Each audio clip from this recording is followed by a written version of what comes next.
नमस्कार, मैं हूं बिलाल और आप देख रहे हैं मेरे साथ इंडिया दस्तक।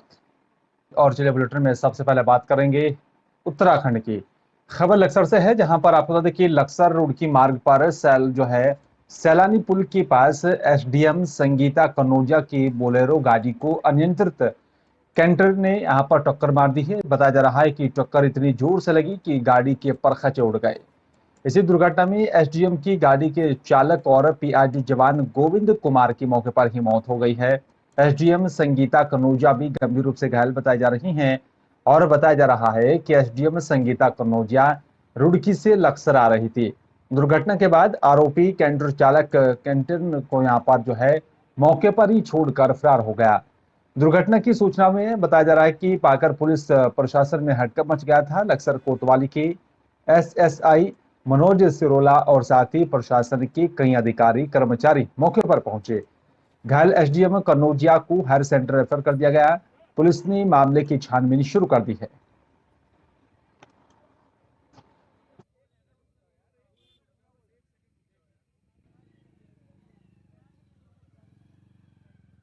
मंदिर जाना था कातुरा जी के मंदिर। तो जस्ट मैं कोने पे था, जब उस टाइम तुरंत आवाज़ आई तो ये गाड़ी जो डंपर था, डंपर से ड्राइवर साइड लगी उसकी, तो गाड़ी तुरंत घूम गई वैसे और वो साइड पूरी ख़त्म हो गई। और जो ड्राइवर था वो बेचारा ऑन द स्पॉट एक ही सांस ली हमारे सामने, एक सांस लिया, एक सांस लेने के बाद ख़त्म ऑन द स्पॉट। जो मैडम थी, मैडम बीच वाली सीट से अगली सीट पर उनका ये गर्दन ऐसे फंसी हुई। उनको फिर शीशा तोड़ कर निकाल के उनको जो जो पुलिस की वैन आई उसमें डाल के फिर उनको रुड़की भेज दिया। उनके सर से खून निकल रहा था और यहाँ पे लगी। हाँ, ये एक दुर्भाग्यपूर्ण घटना घटी है अभी कुछ देर पहले। एसडीएम साहिबा रुड़की से लक्सर को आ रही थी, तो अचानक ये पुल के पास में एक बेंड पर ट्रक से उनकी गाड़ी का एक्सीडेंट हो गया है और एसडीएम साहिबा को हमने हॉस्पिटल भेज दिया है और उनके चालक की मृत्यु हुई है। सर क्या और चलिए बात करेंगे अब उत्तरकाशी की। आपको देखिए, यहाँ पर जिलाधिकारी अभिषेक रोहेला ने कार्यभार संभालते ही सबसे पहले उत्तरकाशी स्थित जिला चिकित्सालय का निरीक्षण किया। स्वास्थ्य सुविधाओं का यहाँ पर जायजा लिया और जिलाधिकारी ने यहाँ पर जिला चिकित्सालय में ओपीडी कक्ष, औषधि वितरण कक्ष, औषधि भंडार, operation theatre, ICU room, journal ward और साथ ही ऑक्सीजन प्लांट आदि का भी निरीक्षण किया। आपको बता दें कि यहाँ पर अस्पताल के अधिकारियों को भी आवश्यक दिशा निर्देश जारी किए हैं। उन्होंने यहाँ पर चिकित्सा अधिकारियों को निर्देश जारी किए। आगामी चारधाम यात्रा को देखते हुए चिकित्सालय में यहाँ पर सभी स्वास्थ्य सुविधाएं दुरुस्त रखी जाएं। उन्होंने चिकित्सालय में दवाइयों का भी पर्याप्त स्टॉक रखने के निर्देश जारी किए हैं।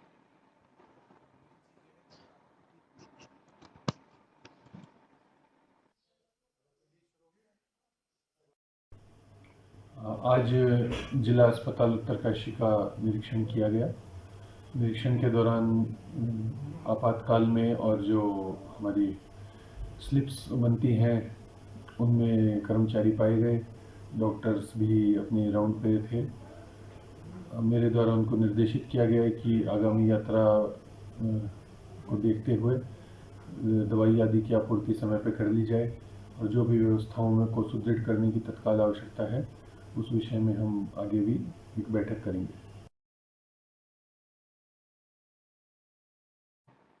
चलिए बात करेंगे हल्द्वानी की। आपको देखिए, यहाँ पर हल्द्वानी के कालाढूंगी रोड की यहाँ पर ज्वेल रोड चौराहा पर स्थित बताया जा रहा है कि यहाँ पर जी के कलर लैब में कल देर रात भीषण आग लग गई थी और आग लगने की यहाँ पर सूचना पर ही मौके पर पहुंची फायर ब्रिगेड की गाड़ी ने देर सुबह तक आग पर काबू पाया। आग लगने से करीब 1 करोड़ रुपए से भी अधिक का नुकसान बताया जा रहा है और बताया जा रहा है कि यहाँ पर देर रात दुकान बंद करने के बाद दुकानदार मालिक घर पहुंच गए थे। यहाँ पर रात करीब 12 बजे दुकान में आग लग गई और आग लगते ही दुकान में रखा इलेक्ट्रॉनिक के सामान भी धुआं होकर जलने लगा। सूचना के बाद मौके पर पहुंची 3 फायर ब्रिगेड की यहाँ पर गाड़ियों ने आग पर काबू पाया। दुकान मालिक के यहाँ पर मुताबिक सबसे पहले देखा जा रहा है कि शॉर्ट सर्किट के चलते आग लगी है और दुकान स्वामी के यहाँ पर मुताबिक करीब 1 करोड़ से भी अधिक का नुकसान हुआ है।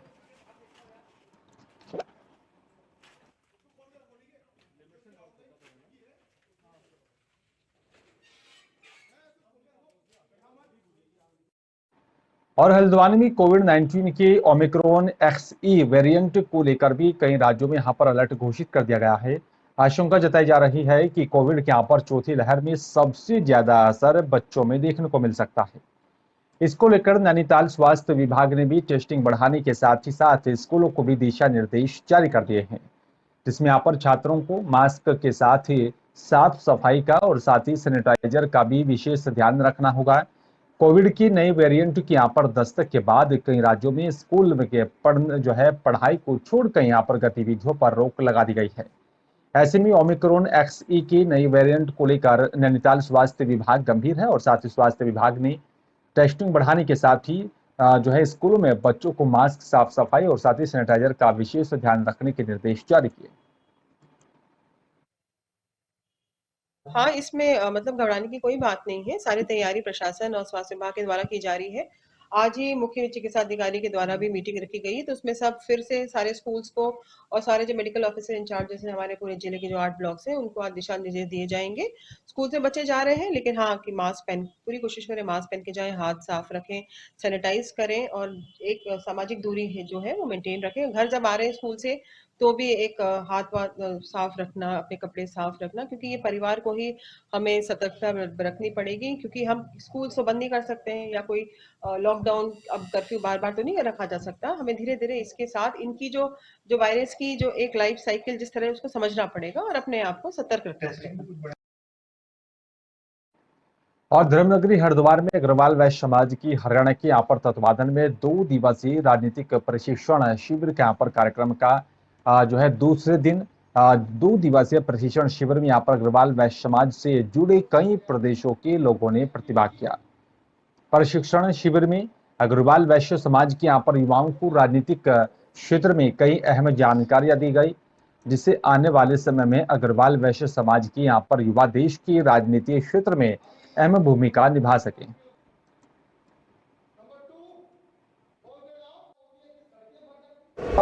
अग्रवाल वैश्य समाज हरियाणा का संगठन है और हरियाणा के ही यूथ हैं। वो हरिद्वार में 2 दिवसीय प्रशिक्षण शिविर यहाँ पे चल रहा है, उसमें पार्टिसिपेट करने के लिए आए हैं। तो उसमें हम लोग राजनीतिक रूप से किस तरह से अपनी हिस्सेदारी बढ़ा सकते हैं, किस तरह से हम लोग राजनीति कर सकते हैं, उन सारे विषयों को हमने यहाँ पर चुना है कि अच्छा लीडर कैसे बनेगा, उसका संबोधन कैसा होना चाहिए, उसकी पर्सनैलिटी कैसी होनी चाहिए, उसको बूथ मैनेजमेंट आता है कि नहीं आता है, उसको मीडिया मैनेजमेंट आता है कि नहीं आता, उन सारे विषयों को हमने यहाँ पे छुआ है।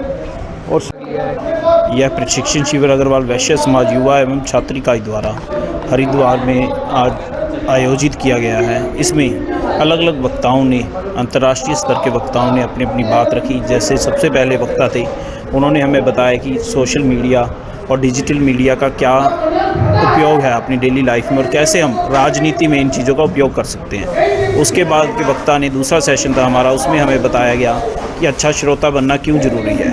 एक इलेक्शन में अगर आप कहीं कंटेस्ट कर रहे हो या एक राजनीति सामाजिक क्षेत्र में आपको जाना है तो आपको वक्ता के साथ साथ श्रोता होना भी ज़रूरी है।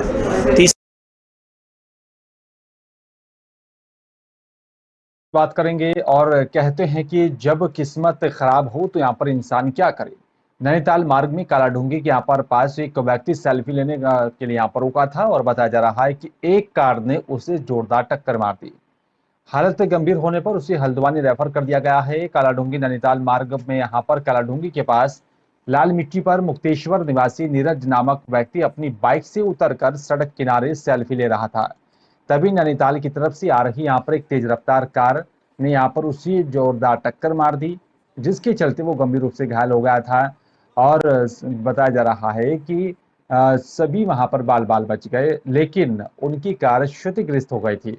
कार के ब्रेक फेल होना बताया जा रहा है, लेकिन जो व्यक्ति सेल्फी ले रहा था वो गंभीर रूप से घायल है, उसे नैनीताल रेफर कर दिया गया है। ये नैनीताल रोड तिराई से 4 किलोमीटर ऊपर एक कार से 2 युवक की टक्कर हो गई, जिसमें एक युवक गंभीर रूप से घायल हो गया। इससे यहाँ CSC कालाढूंगी लाया गया था, जहाँ पर जो है हाई सेंटर रेफर किया गया है।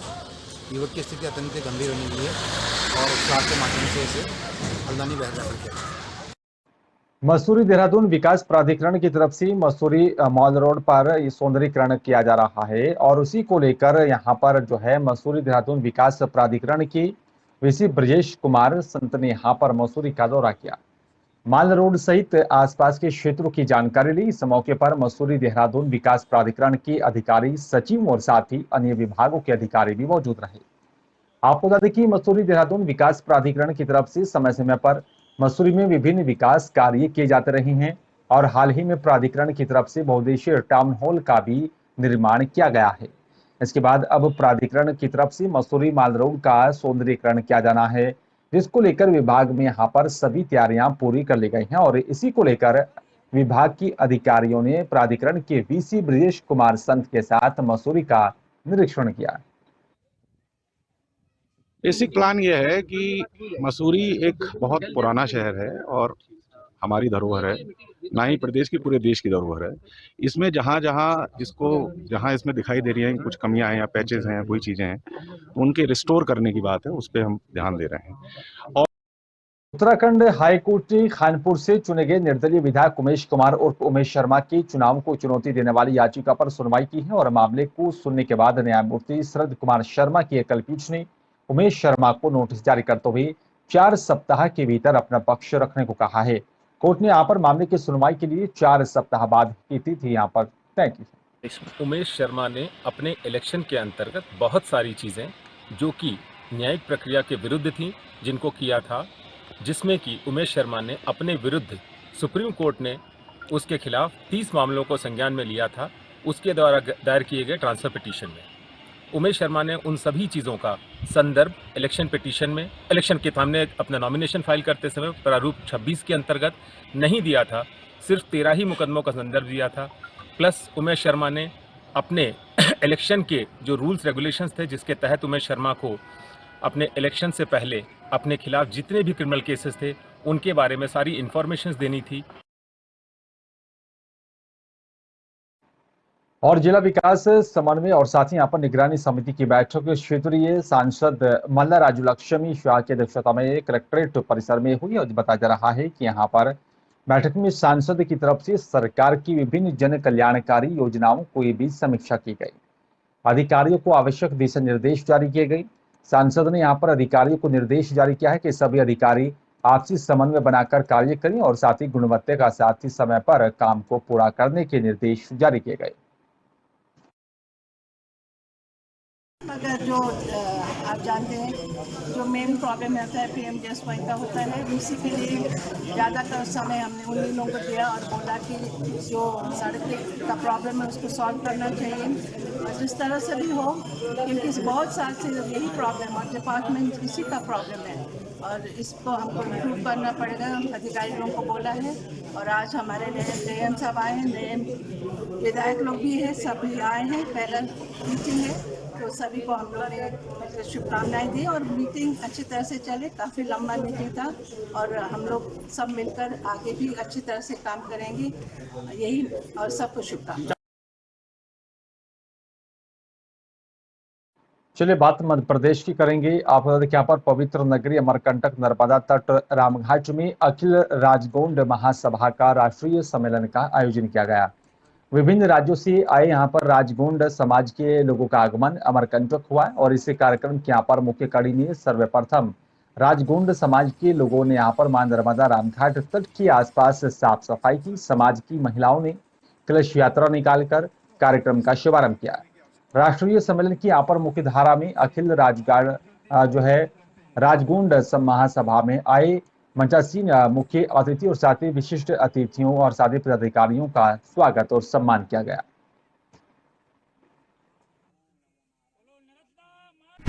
ये एक अखिल भारत महासभा है, इसलिए यहाँ पर अन्य प्रांतों के भी जो पड़ोस के प्रांत हैं, छत्तीसगढ़ है, गुजरात है, महाराष्ट्र है, यहाँ से भी लोग यहाँ पधारे हुए हैं और इस महासभा के माध्यम से ये प्रयास किया जा रहा है कि जो राजगोंड है, राजगोंड को उसके अपने अस्तित्व में लाना, उसकी जो पुरानी अस्मिता है, जो उसका पुराना गौरव है, उसको पुनः हासिल करना।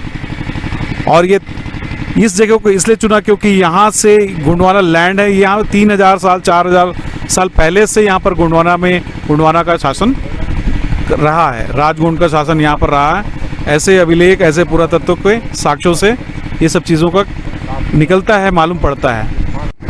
अखिल राजगोंड महासभा भारतवर्ष आज जो आयोजन कर रही है ये सम्मेलन के माध्यम से, सबसे पहले हमारा प्रथम कर्तव्य है इस पावन नगरी को, जैसे इस माँ नर्मदा को जैसे हम अपनी माँ मानते हैं, और अभी तक मैंने देखा कि जिसको हम माँ मानते हैं उसी को गंदा कर रहे हैं। तो अखिल राजगोंड महासभा ने फैसला लिया कि जिसको हम माँ के रूप में पूजते हैं तो क्यों ना हम उसको पवित्र करें पहले, क्योंकि पूजा तो सब करते हैं, पूजा करने से पहले गंदगी करके चले जाते हैं। तो हमारा ये उद्देश्य हुआ कि हम इस पावन नगरी को सबसे पहले स्वच्छ बनाएं, ये हमारा एक उद्देश्य था और इसको आगे हम बढ़ाते रहेंगे।